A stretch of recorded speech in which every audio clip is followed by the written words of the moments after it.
Bienvenidos a En Contexto. Mi nombre es Araceli Pinto y durante la siguiente media hora hablaremos sobre el sistema de justicia peruano, las reformas que necesita y por qué tantas personas desconfían de él.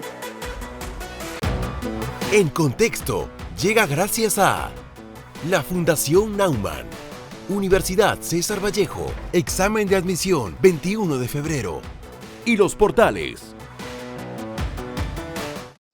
Durante los últimos años hemos discutido un montón acerca de las posibles reformas al sistema de justicia peruano. De hecho, hace un par de años nomás hubo una gran reforma al Consejo Nacional de la Magistratura debido a un escándalo de corrupción.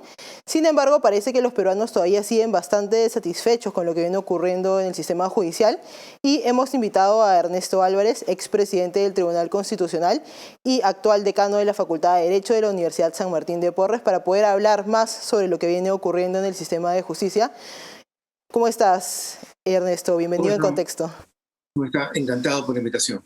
Bueno, comencemos con una pregunta bastante general. De acuerdo a una encuesta de Ipsos del año pasado, alrededor del 28% de peruanos aprueba la gestión del sistema de justicia y más o menos un 67% la desaprueba. ¿Por qué te parece que hay tanta desaprobación con el Poder Judicial? En principio porque no genera confianza por una serie de motivos larga. Lo primero es de que ser juez o ser fiscal en el Perú no brinda prestigio personal. Al contrario, los juristas que han incursionado en la judicatura normalmente han perdido prestigio. Lo segundo es de que el ciudadano común percibe de que no va a encontrar la solución a sus problemas, a sus conflictos cotidianos, comerciales, etcétera, en el Poder Judicial, sino al contrario, va a gastar mucho dinero y no va a encontrar satisfacción alguna. También podríamos hablar de las grandes empresas, de los grandes inversionistas, pero también del hombre que necesita recuperar su auto, de la persona que necesita garantizar la propiedad de su casa o de su terreno, y obviamente no encuentran la satisfacción a sus necesidades. A eso podemos agregarle incluso la posibilidad de recibir cualquier fallo en similares casos. ¿Por qué? Porque en el Poder Judicial peruano todavía está muy de moda el principio de autonomía procesal. Cualquier juez puede resolver de cualquier manera sobre casos idénticos, similares. Es necesario, por ejemplo, que la Corte Suprema establezca la obligatoriedad, la vinculatoriedad de sus acuerdos plenarios, estableciendo precedentes vinculantes, así como los establece el Tribunal Constitucional en materia constitucional. También la Corte Suprema los debe establecer de manera obligatoria para los casos civiles, los casos penales, los casos de familia, los casos laborales, etcétera, haciendo que la justicia en el Perú sea lenta, pero por lo menos predecible. Bueno, la predictibilidad creo que es un tema que aqueja bastante al Perú, al menos la falta de predictibilidad. Pero en ese sentido, y entrando un poco al tema de los jueces, ¿no?, y de los fiscales, que digamos son los primeros que vemos con el tema de la justicia, ¿cómo te parece que debería darse una reforma para mejorar el prestigio de los jueces que justo mencionabas? Se ha visto bastante venida menos en los últimos años. Lo primero es imitar lo que funciona bien en el Perú, a pesar de todos nuestros defectos sociológicos. La Academia Diplomática, la Marina de Guerra, el Ejército, la aviación. ¿Por qué? Porque en principio todos parten de la misma línea de salida. Una academia, una escuela donde se forman durante algunos años los jóvenes que están interesados y que tienen esa vocación innata. Por tanto, no debería haber concursos públicos para cubrir plazas en niveles superiores, salvo excepcionalmente y temporalmente hasta que los egresados de una academia de la judicatura, formados de una manera homogénea y conveniente. Esto más una característica adicional que tienen los diplomáticos, los marinos, los aviadores, los del ejército. La política y las fuerzas de poder, economía, la cultura, la sociedad, etcétera, no intervienen en los ascensos, no intervienen en la carrera meritocrática en sí de estas profesiones. En cambio, para ascender como juez o ser ratificado, interviene una serie de factores sociales, culturales, jurídicos, profesionales, etcétera. Y esto ha ido creciendo. Cada vez más personas, cada vez más grupos intervienen en un posible ascenso, de forma tal que los jueces y fiscales están temerosos de suscribir sentencias que establezcan la verdad cuando esta verdad colisiona contra las sentencias ya dictadas por los medios de comunicación, por los grandes grupos de interés, etc. Entonces, autonomía e independencia en la carrera profesional. Ese es el otro elemento.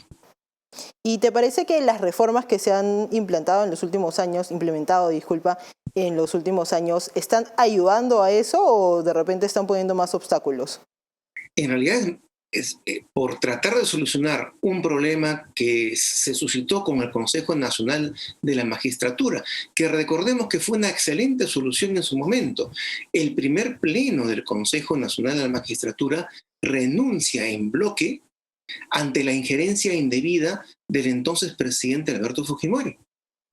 Por tanto, la idea era buena, pero ¿qué pasa?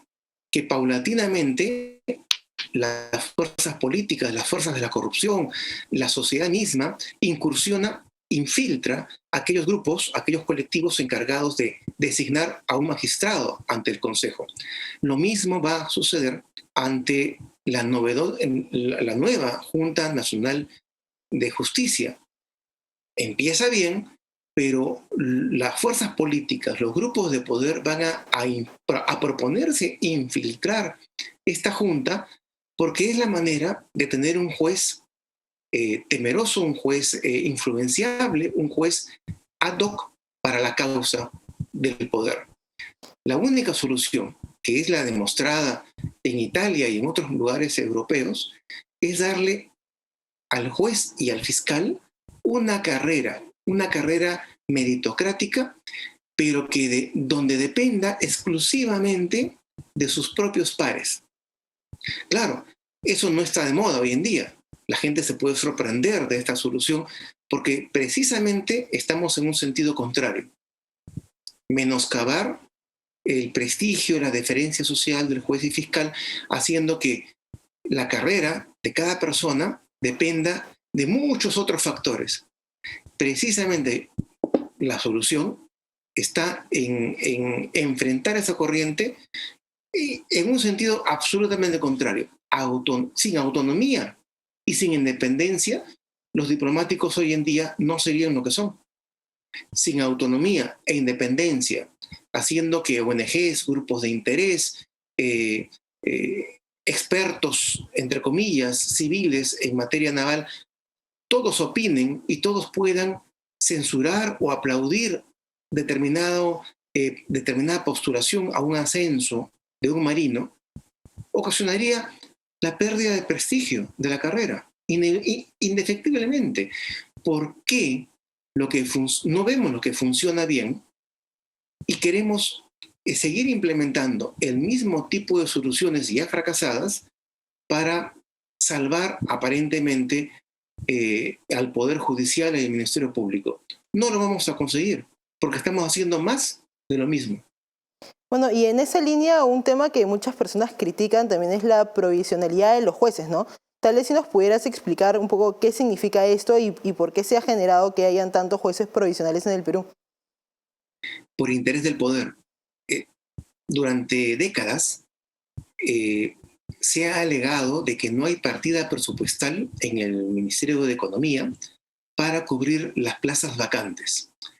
Los presidentes de cortes superiores, incluso los presidentes de la Corte Suprema, tienen la atribución de poder seleccionar a su antojo arbitrariamente a los jueces de inferior jerarquía y elevarlos de categoría de una manera provisional para que absuelvan casos, estudien casos, trabajen codo a codo con los supremos, con los superiores, etc. Obviamente, el juez ascendido, provisionalmente, sabe que si no resuelve conforme le ha sugerido o le ha pedido el presidente de la Corte Superior o el presidente de la Corte Suprema, a la semana siguiente puede bajar de categoría, regresar a su nivel. Lo humano es tratar de contemporizar, tratar de llevar la fiesta en paz, proteger su sueldo y mantenerse en el nivel provisional. Esto ya se ha convertido en un sistema de corrupción evidente, porque el ser humano es como es. Todo ser humano va a tratar no precisamente de corromperse, no de claudicar en sus valores morales, pero sí de no contradecir lo que dice su jefe. Perfecto. Luego creo que podemos continuar después de la pausa hablando sobre los cambios pendientes que habría que hacer, pero vamos primero a una pausa y volvemos.